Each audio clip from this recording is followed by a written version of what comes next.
Hey everyone, today we're diving into cinematic color grading, Hollywood style. Ever wondered how to get that stunning Dune-like look in Filmora? Let's break it down. Dune has that vintage orange, yellow, brown color palette. It feels like an old world masterpiece. Let's try to replicate that in Wondershare Filmora. Before we start, hit that subscribe button and turn on the bell icon so you never miss an update. Let's jump in. First, place your footage on the timeline. Grab a few snapshots from Dune and drop them onto the timeline as reference. Now, select your footage, go to the color tab and enable AI color palette. Click Add to create a color palette, then place the playhead on the reference image and hit Generate. Now tweak the AI color palette settings. Adjust the strength and protect skin tones for a more natural look.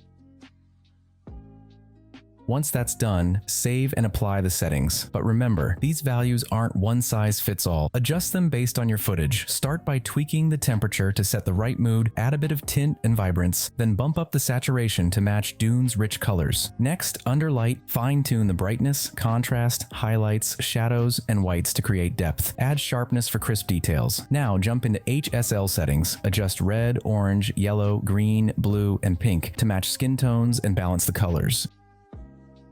Then tweak the curves for some final refinements. But be careful, too much tweaking can hurt the footage quality. Finally, head over to the color wheel and adjust highlights, midtones, and shadows for that last cinematic touch. And boom, here's the before and after. Want to save your color grading? Just click Save as Custom, name it, and find it later in presets. Plus, you can enhance your grading with filters. Just drag, drop, and adjust the intensity. And for that true cinematic feel, don't forget to add black bars. It instantly makes your footage look epic.